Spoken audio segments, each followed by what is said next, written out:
Welcome in to the LFC transfer room after a gargantuan win in the Premier League, 2-1 over Aston Villa. The initial goal from Oli Watkins, equalized by Salah, and now we've got the win. And Steve joining us now. Oh, it feels good to be doing this after a win. Well, let us know in the comments your thoughts on the match, your man of the match shouts, everything that you're feeling after a roller coaster of emotions. And I you know what? The first person I thought of was you, Prime TAA. No one's feasting better than you today after that banger from the best right back in the world. I called it, by the way. You did see 2-1 in the pre-match.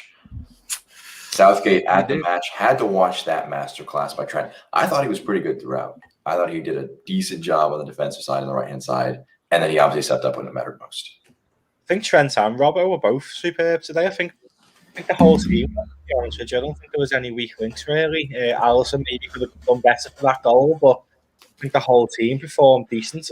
But Trent and Robbo, for me, was the standout performance today, definitely. I mean, I don't think it's possible to overstate how important this was. I mean, we ended the Anfield duck ahead of the Madrid game. We stay in the top four race. We actually leap into fourth ahead of the games later today and tomorrow. Steve, all I've seen is just pure happiness from you. What else are you feeling? I don't know, mate. You fought 1-1 or 1-0, and that VAR comes in and takes away all the glory. You think, oh, it's going to be one of them games. I even tweeted on the account. I thought, I was just call for don't even blow half time, just blow full time. They're going to sit off and just kill the game now. But we came out like we did on Tuesday. Only we actually carried on the ascendancy, even though they hit the post. I think we thoroughly deserved it in the end. Probably need to take our chances. I said it in the pre-match. Yeah. We needed to kill them off early, and it took us till the 92nd minute to do it. But all credit goes to the lads, really, doesn't it? They dug deep, and then a moment of brilliance from the most scrutinised right back in the league comes up trumps.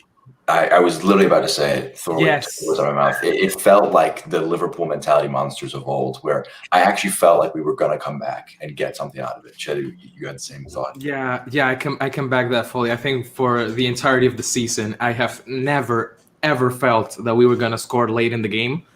But there was just something about today's game that for the last 10 minutes, I could feel like a goal was coming. And, of course, after that, I think it was a great shot from Thiago and an even better save by Martinez. Yeah. I thought, damn, that could have been it. Then 2 seconds later, Trent hits one of the best goals we've scored this season, probably, to take us to the top, to the fourth spot, which, let's be honest, apart from the gracious Matty here, most of us thought that top four was just gone for quite a while now. I never stopped believing. Matty kept on believing.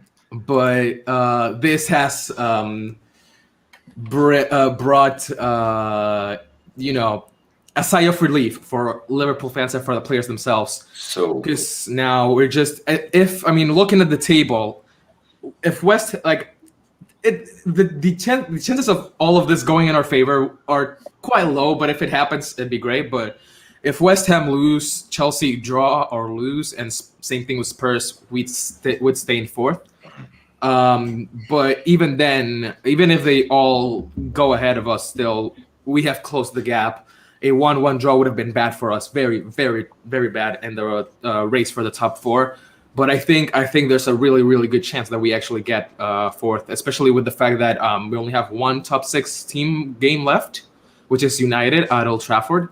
But apart from that, it's all other teams, and I can see the verdict on the performance itself. I don't think it was a rubbish performance. I think it's a bit harsh. I think that we out-created them in terms of chances. Yeah. And on a better day with finishers who are more confident in front of net, I think it was a great performance. Honestly, I think that all that's lacking, it's the biggest part of the game, obviously, and the only metric that you determine who wins is, can you put the ball in the net? We've been struggling with that deeply. I think we got lucky with the Salah goal. We got unlucky, I think, with the Firmino. Never offside. Chalked off. I think, real quick on that, it would have been a huge talking point if we had lost or drawn. But I think that fundamentally the offside rule needs to change. It's not VAR's fault. That they just have to implement the rules with the technology and the rules that they have. if the players didn't show up off the bus, we'd be talking about why are Liverpool players not playing today. I mean, you can go ifs and buts, but fundamentally, they kicked out a goal like they did last season. So. I don't think it was a bad performance at all. I think even if Trent wouldn't have scored that last minute goal, we would have been sassy as saying we played well and it's disappointing to draw. I think we for 90 minutes we played them off the park. We just had they had that one chance where they capitalised really, and it felt like it was going to be another one of them games. But I wouldn't say it was a bad performance at all. I think it was a performance. I fully agree with Matty there. I think we did really well compared to the other games at home we've had, and especially the Madrid game. I think we did really, really well. Alisson really should have done better with that shot, and I was so surprised that we went into halftime without being ahead. The amount of mistakes that Villa made on their own half that we couldn't capitalize from. It's just, but yeah, at least at the end, good performance and the 3 points to take us closer to Champions League spot. I think I love XG. I know it's divides opinion, but I think it's a fantastic stat. The XG merchant. Games. XG for this game, 2.37 for Liverpool, 0.67 for Aston Villa. I mean, we created better chances, and on a better day, that's 3-4 goals. That wasn't today, but 3 points are 3 points, and that pushes us into fourth place ahead of the Chelsea Palace game later today, and then West Ham play Leicester tomorrow, and Spurs play Man United tomorrow. So I'm thinking those two games obviously very doable. I think we have to win today anyway, because if you look at Chelsea's run and look at West Ham's running as well, if as long as we keep winning the balls in our court, they've got a lot harder games. Like they've got to play each other, they've got to play City, they've got to play Leicester, they've got to play Tottenham, teams like that who you can see and get losing points or like going and getting a draw or something like that. So I do think if we keep winning, top four is manageable. I'll tell you what's bittersweet about that. Imagine if that was in front of a full stadium. Bloody hell. I love Saturday games when you go in the game, and that's some of the best games. Felt weird watching a Saturday 3 o'clock on the telly, to be honest. I still think though, even though we did win, and there is plenty of positives, you've got to look at the negatives as well. We did concede a cheap goal, even though Kabak took well to intercept it. He did sort of get held off a bit too easily, and then question marks about Alisson, isn't it? But then they nearly went 2-1 up again, didn't they? With Trezeguet getting the post. So and you got to look at these half chances that we're having, and it's still not good enough, no. But you got to take what you can get really, and then just coming up with something like that in the 91st minute. Just you got to hold your hands up and go, do you know what? We're not back, but that's definitely something that's going to drive them into Wednesday at least. At the very least, it's a step in the right direction, especially going forward, which has been a big problem for us this season. Again, in every single game, I've never felt that we were going to score a late goal to either draw or win. But today, you could tell that the boys were hungry, that they really, really wanted to win this game, looking at the table, looking at how they beat us last time around, looking at the Madrid game. And they gave it their all, and it ended up with us winning, thankfully. Yeah, let's talk about Mane a little bit. Obviously missed that late chance, came off of the bench. I think he typifies Liverpool to a T right now. Or just it shows our problems. He should have squared it to Jota. He could have done a lot of different things. It was the decision making and the execution was just poor in the final third. And beyond that, he's been world class this season. But that's the biggest part of his game as a forward that he needs to step up with is his ability to be productive in front of net. And we've struggled with that this year. You have to say not been at our best level in that sense. So I think that's the biggest negative of today is that we were quite wasteful with our opportunities. As Steve mentioned, that I think on a different day could have lost it, which is annoying because we out-created them in terms of chances heavily. Let's get some man of the match shouts. Matty, I'll kick it over to you first. Who was the guy that impressed you the most out there from today's performance? If it wasn't Trent or Robert, I'd probably say Bobby, I think Bobby played really, really well today. Putting a fault to them. I think he was unlucky to come off, and to be honest with you, I'd probably start against Real Madrid. I would as well. Yeah, I can back that. If it wasn't Trent or Robert, I'd say Bobby is my man. Yeah. Going into that point, real quick, I would give it to Trent. If not, Bobby. I think Bobby silenced a lot of critics today. Of course, has been the target for a lot of fire in these past few months. But I would definitely start him against Madrid. I use the same front three we used today, honestly. Jota, Bobby, and Salah against Real Madrid. But I think he had a fantastic game. Unlucky that his goal was chalked off. It was 100% onside, but we know how VAR is this season. Yes, it's also part of the rule. Yes, Jack, you chill. I mean, no, if we're gonna penny pinch about this one, we'd have to give them the Werner goal against Chelsea. But their defender actually did intercept with play. That's the one I'm annoyed with. Think back to it. I can't remember what game it was. Now, was it the Newcastle game when they said someone had interfered with play and the goal got ruled off? That was Man City versus Leicester. No, in the Leicester game against us, it was on that free kick. They said that the player hadn't interfered with the game. Mm-hmm. Exactly. So it's like, which one is it? Because one's saying he did interfere and one's saying he didn't interfere. I don't think VAR in footy. I think it's the referees who are doing it. And I said it on a podcast a few months ago. I've said it on this a few times. I think there's loads of boss officials in English football, in like lower leagues, county leagues. Why not give them a go? Because all these dinosaurs running the game are just they're destroying it.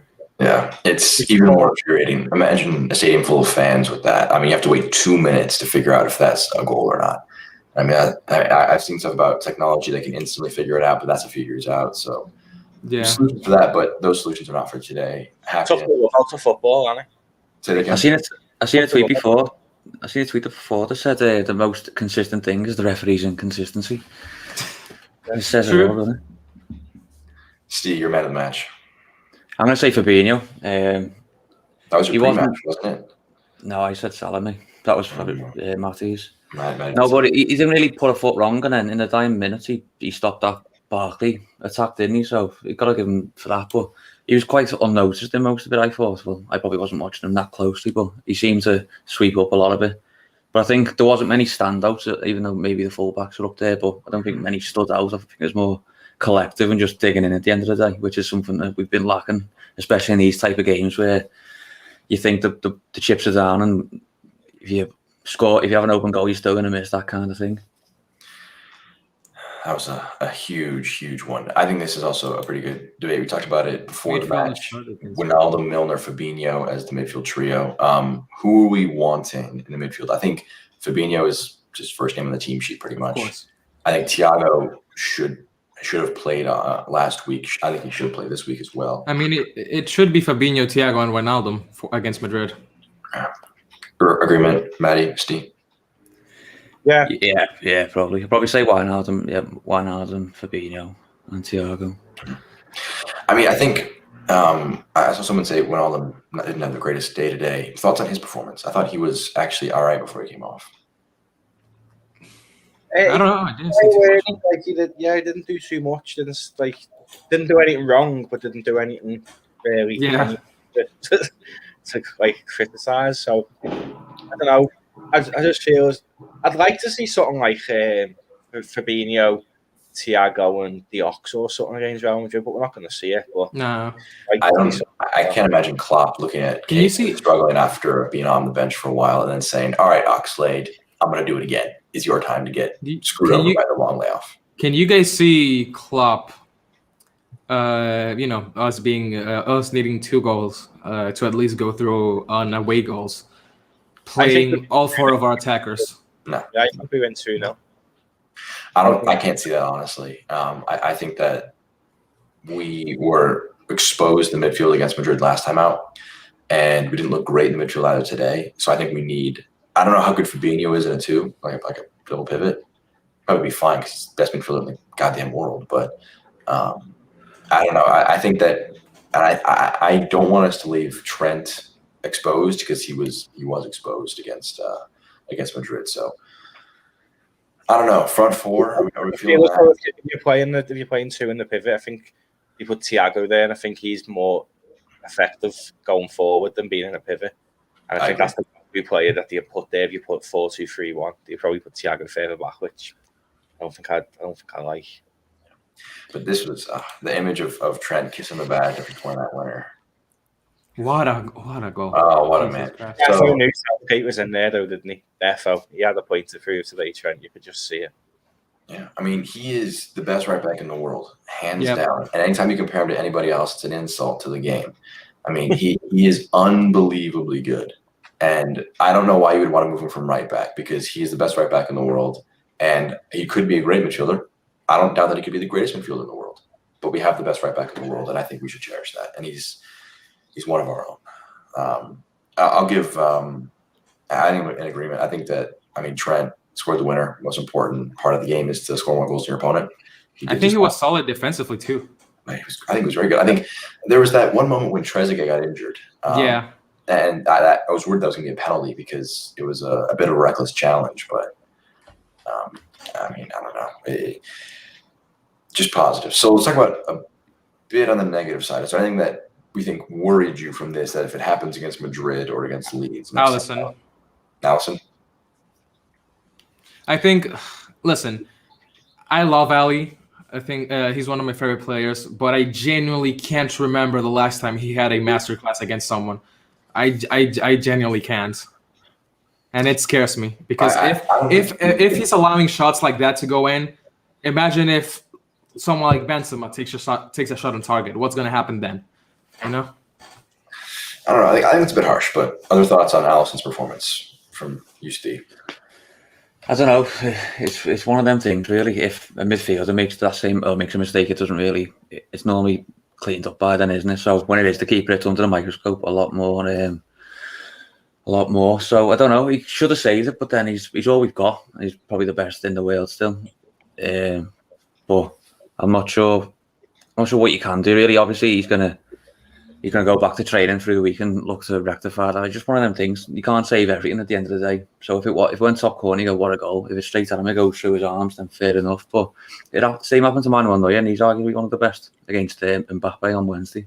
Yeah. So it's just one of them things. Obviously, he probably hasn't had the best season under all the circumstances, but at the end of the day, he can do in the worst moments. I probably would have Alisson there, regardless of whether he's conceded 500 goals or 5 all season. You want him there in front of any kind of defence, whether it's Kabak and Phillips or Van Dijk and Gomez. Exactly. Also, you have to mention that. His head was it's not in it with the death of his father. I think that you really, all things considered, his positioning, his ability to play out from the back, his distribution, and his shot saving ability, he's still the best in the world. And I don't think he's made a serious. I'm not going to say that. He has slightly cleaned up his embarrassing howlers and just kind of done the bare minimum recently, which, we want more from him. But I don't know. I think that still want him in between the sticks. The thing with keepers is as well, you've got to expect them to make mistakes.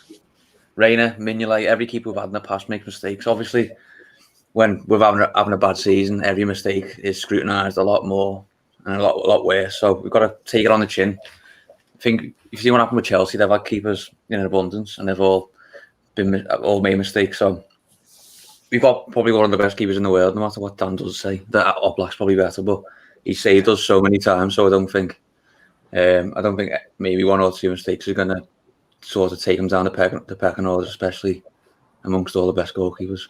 So to round that off, I think Alisson or bust, really, isn't it? I think what you've got to remember with Alisson is, and even with a lot of the team, when with lockdown, they're in their own bubbles at home. So Alisson's lost his dad and hasn't been able to mourn properly. He's locked down to a house and going to training and stuff.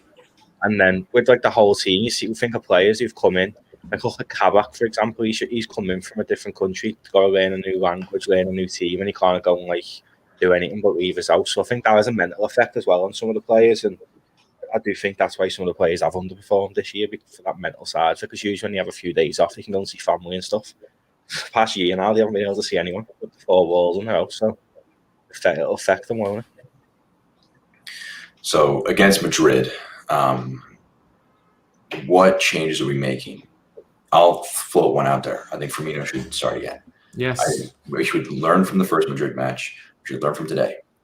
I maintain that Yeah, I think, and then Billy, I think this is a great, and just perfectly enunciates it. Really short period of time. I think next season, fans back, new season, fresh, clean slate. He'll be back to his world class best. I think Firmino should start against Madrid. I'm interested in your boys' thoughts. Of course. I mean, again, he was one of our best performances today. Performers today.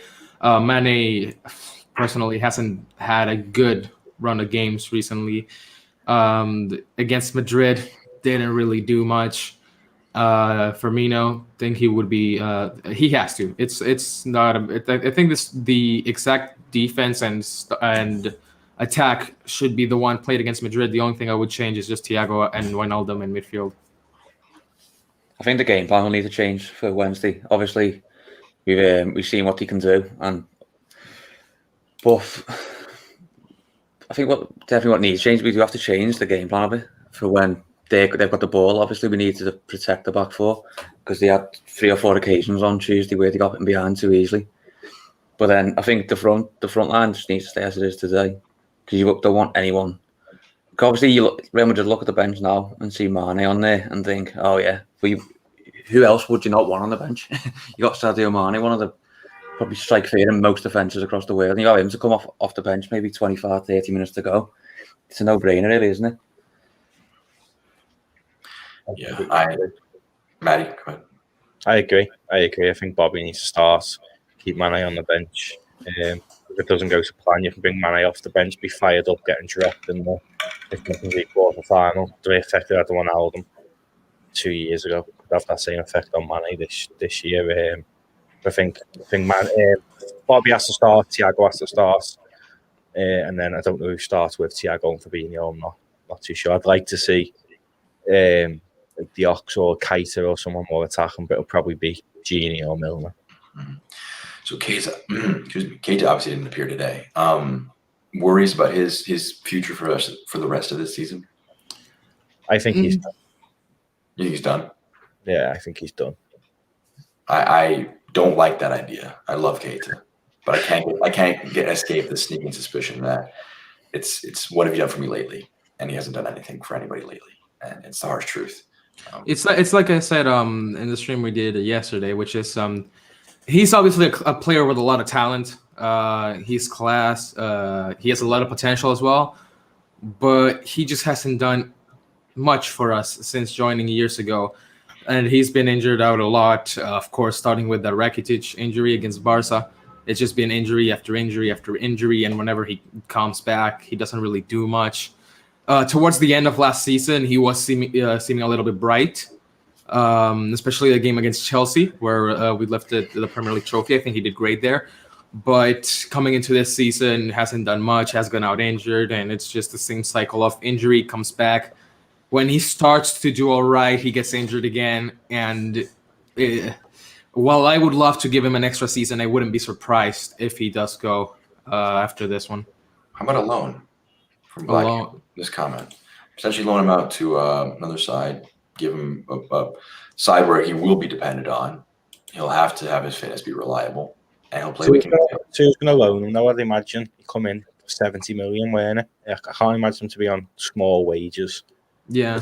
Loan him and pay his wages because he's definitely on 140, 150 grand a week. He's got to be. That'd be probably the big sticking point, but I think that. I think if the opportunity is there, we should loan instead of sell. At least if it's next season, you know. But Liverpool just give chances to players too often. Like Ben Woodburn's still in our books. Yeah.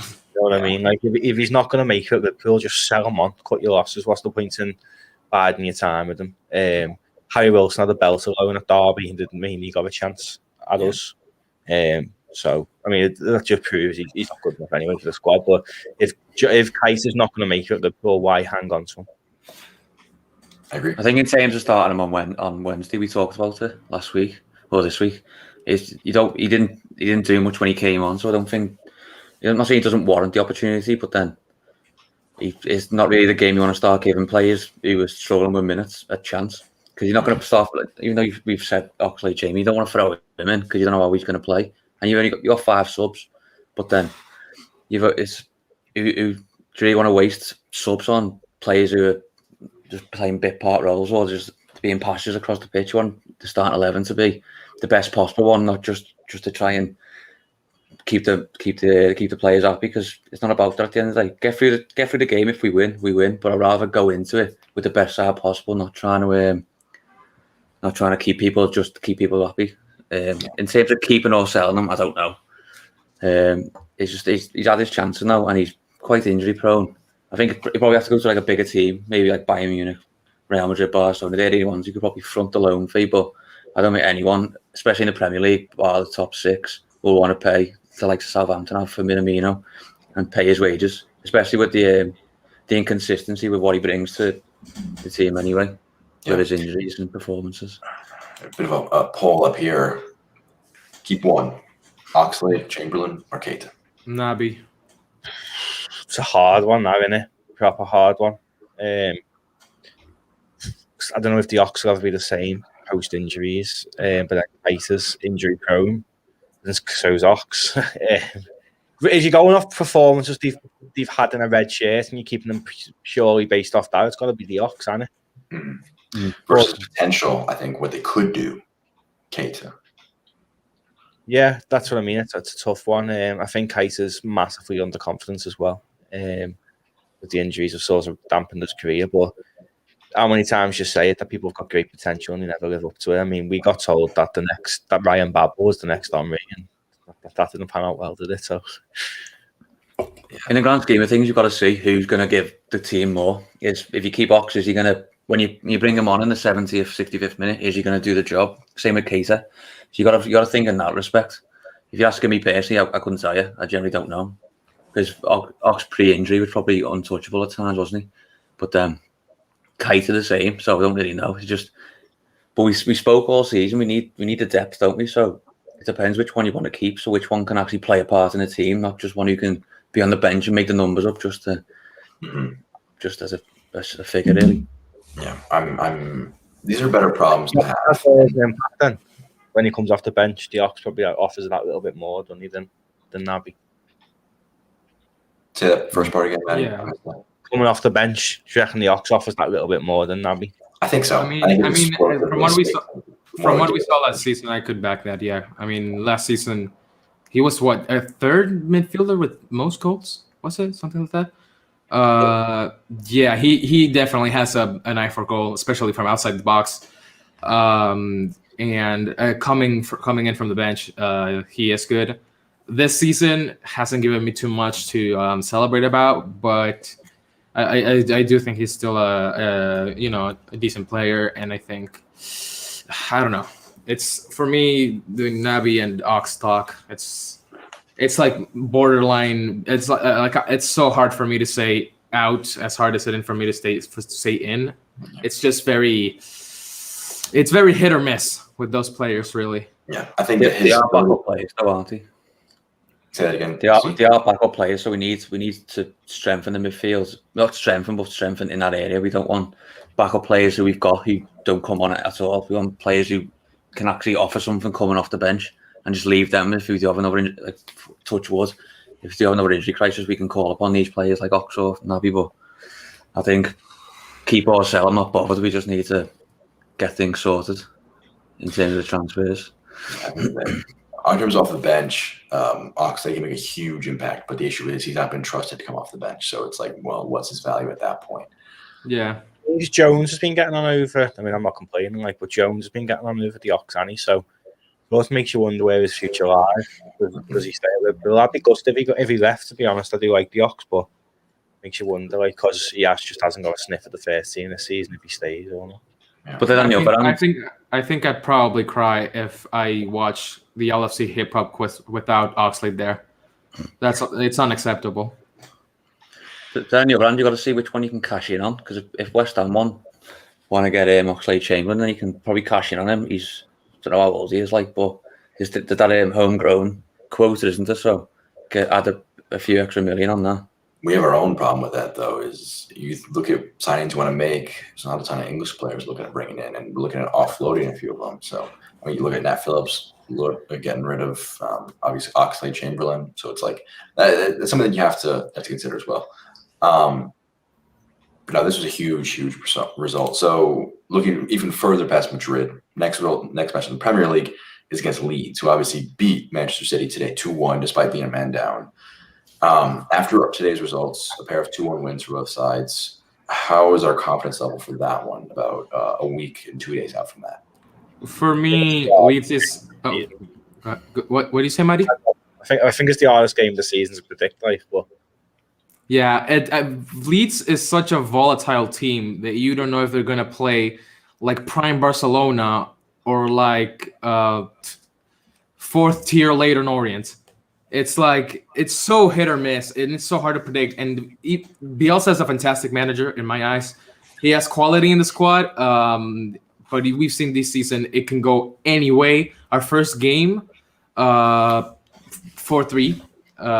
They played. I think they played really good. Of course, we played a little bit dodgy, but they just beat City with one man down, 2 shots, 2 on target, 2 goals.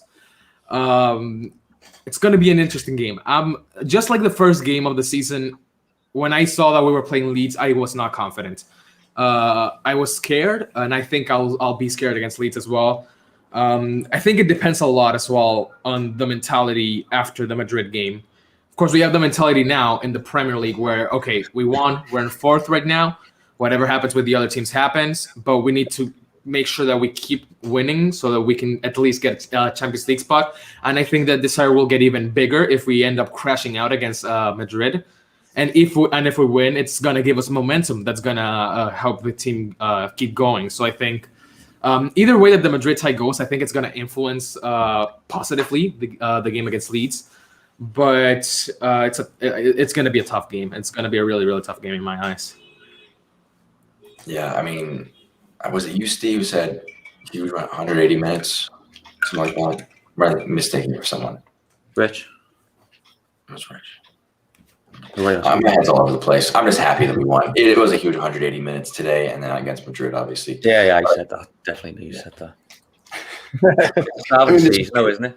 It's 90 time, and it's a. We wouldn't say we scraped the win, but we did essentially. If you look at the balance of the play, not balance, but if you look at on paper, 1-0 down and then 2-1 90th minute, it looks like you've scraped it.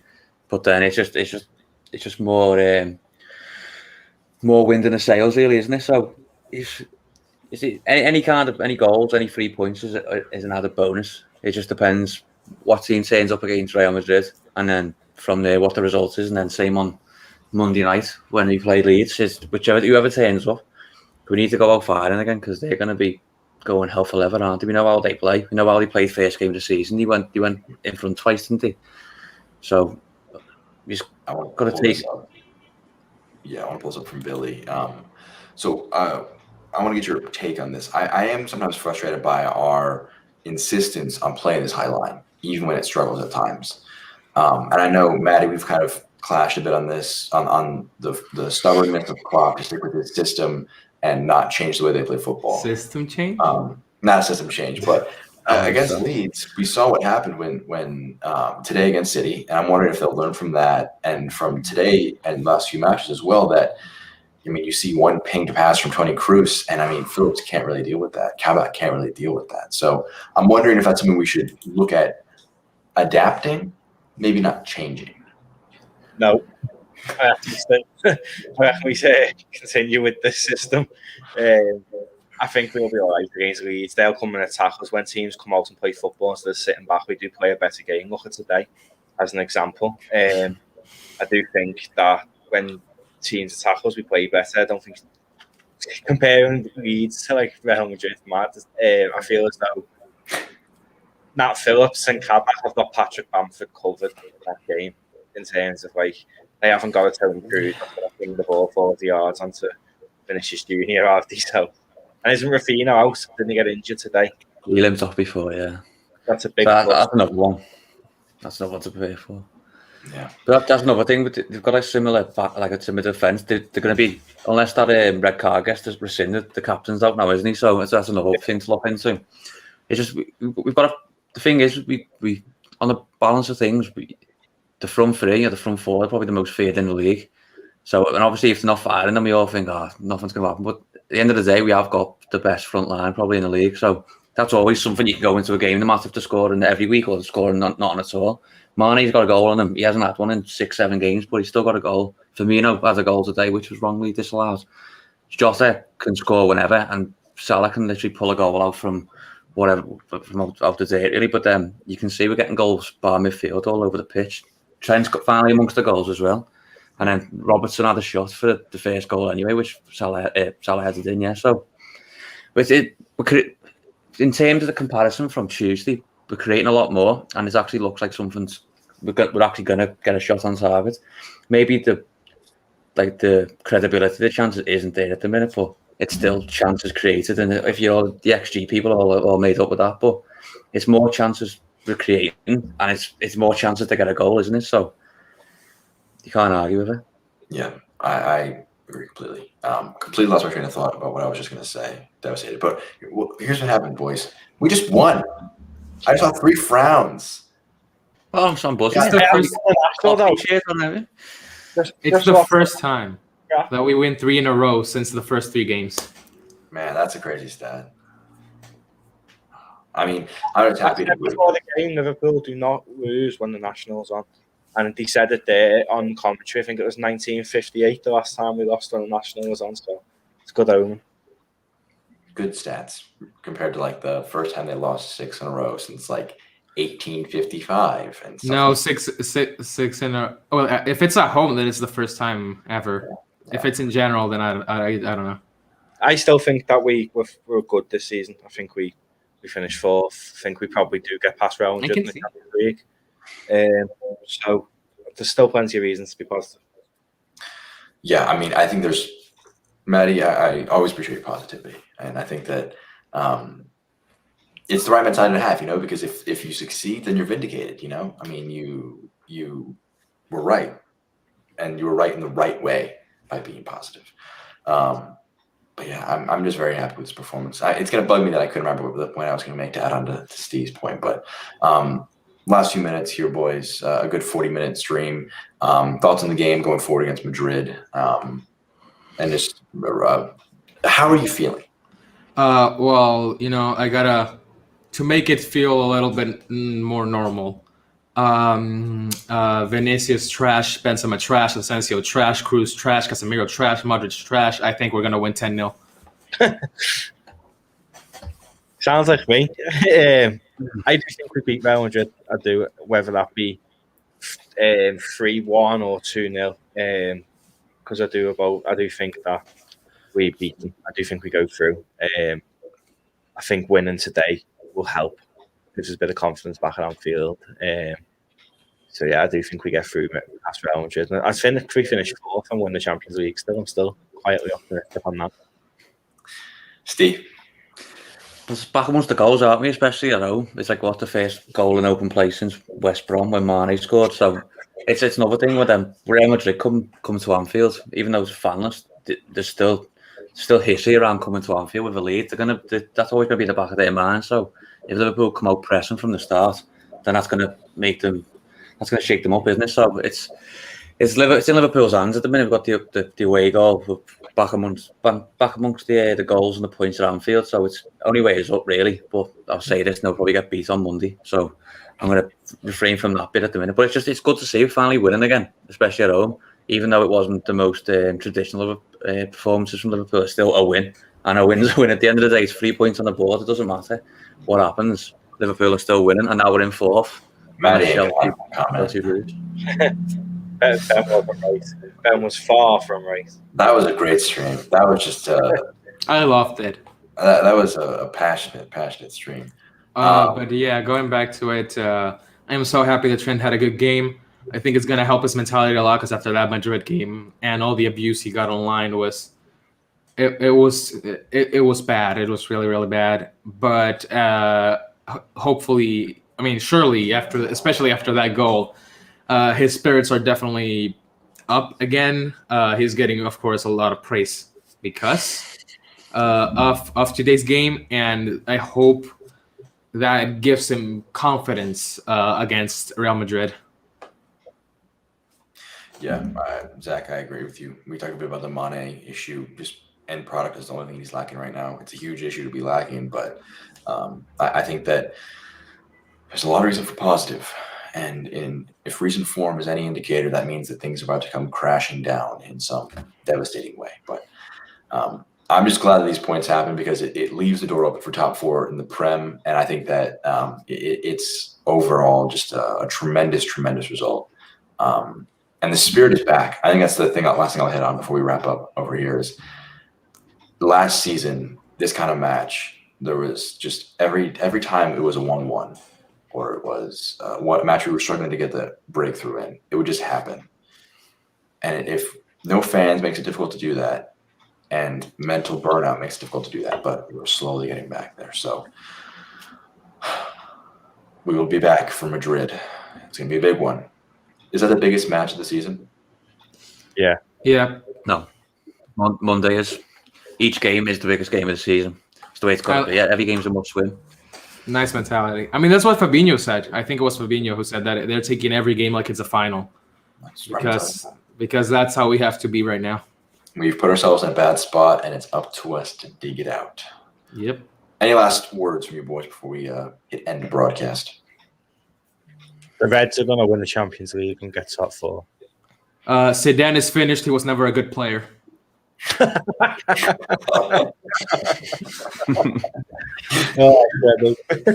say something else. That's not the last word we're saying. Another piece of analysis. We're not ending on such slander like that. Okay. Yay, Trent. That's what I'm saying. Yeah. Future captain of this football club. Anyways, boys, always appreciate your time and always appreciate people engaging with us in the comments on YouTube, on Facebook, on Twitter. Make sure to follow us, like us, subscribe to us on all those platforms. And we'll be back from Madrid. We'll have videos ahead of that one, but it's going to be another huge 90 minutes. So we'll hope that the boys get them up to it. But anyways, for myself, Jack, for Matty, for Steve, for Chedu, this has been LFC Transfer Room. Everyone have a great rest.